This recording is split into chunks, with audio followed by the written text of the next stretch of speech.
Welcome back to the channel, my freedom-loving 2A supporting patriots. I'm back with another video for you today on a new purchase I just made. It's going to be the 6-hour P365. I've been wanting this gun since it came out, so I'm pretty excited about this. And we're going to take a quick look at it here, and we're going to hit the range, and we'll show you the first shots through it. Alright, so here's a look at the case here.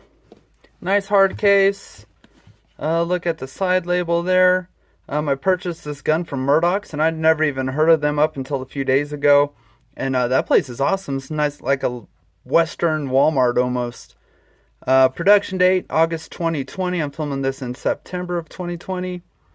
It's got that Prop 65 warning from California, because of course this gun's going to cause cancer and reproductive harm. Your pamphlets, registration, instruction manual all come in there. Some lubrication, a little empty chamber indicator flag. So this gun is clear. I've had it out and messed around with it a little bit, but not done too much with it. Oh, and then we also got safety lock, of course. So I've had it out. I'm getting ready to clean it up and hit the range with it here. I always clean all my new guns or used guns before I take them to the range for the first time. But it's such a tiny pistol, and to be able to get 10 rounds out of it is just amazing to me. It really is.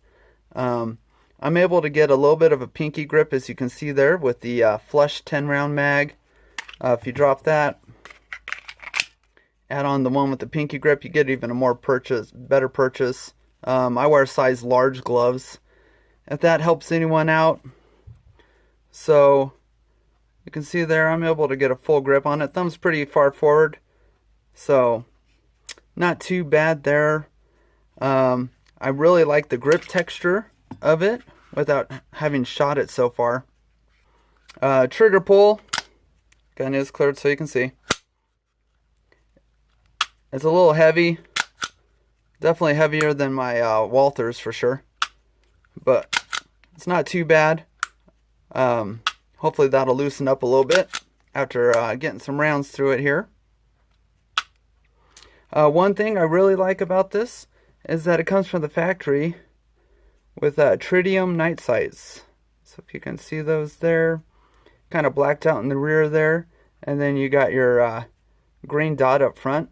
And these look to be pretty similar to my Trijicon HDs, which are always the first thing I put on every new pistol when I get them. I replace the factory sights. And that can be kind of expensive, of course. Those Trijicon HDs aren't cheap.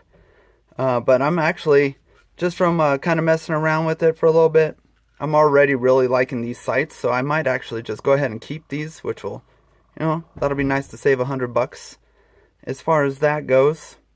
But we're going to go ahead and hit the range with it. And we'll see how it does, and then I'll come back with my initial thoughts on it from the first range trip.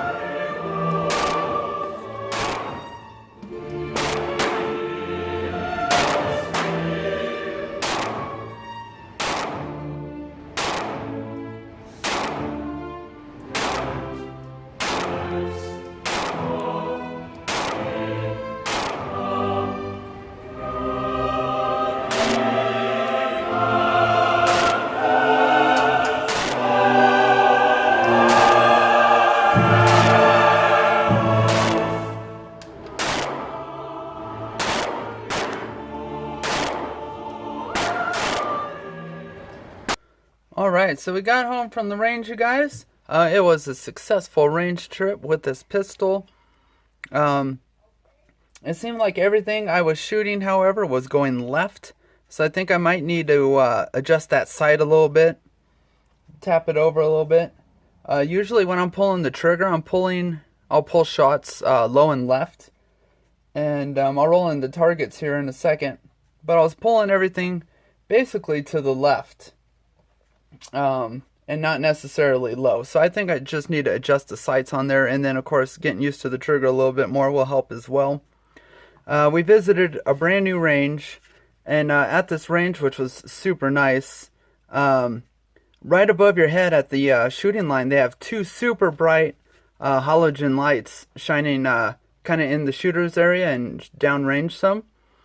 So when I was lining up the sights, if you can, I'll bring them in closer, see if you can see them. So you see around the tritium night sights, it's kind of got that black circle.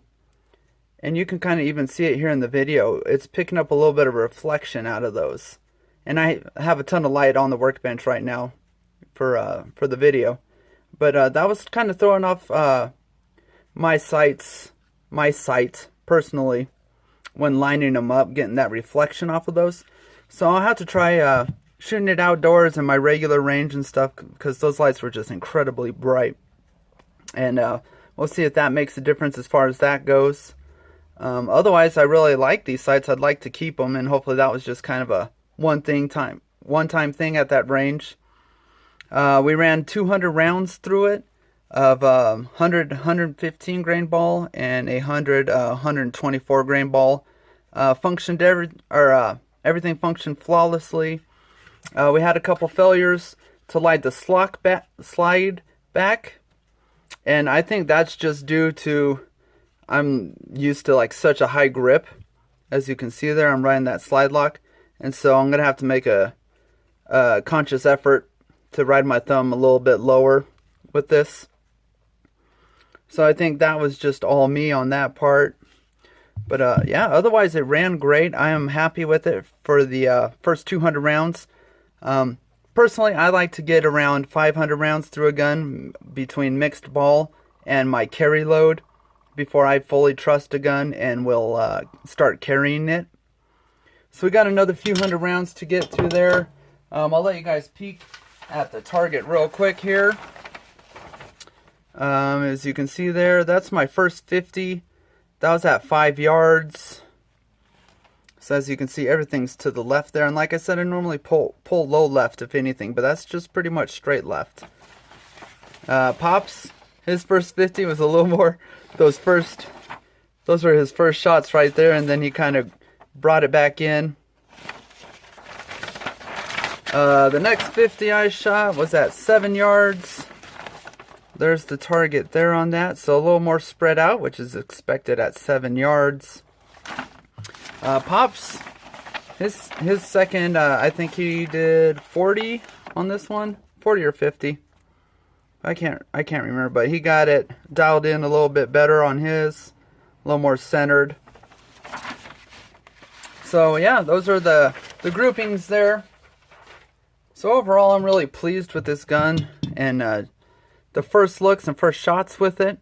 And it'll definitely be on the channel quite a bit more, and I'll keep you guys updated as to how it runs. So that's all I got for this one. I appreciate you as always, you guys. God bless.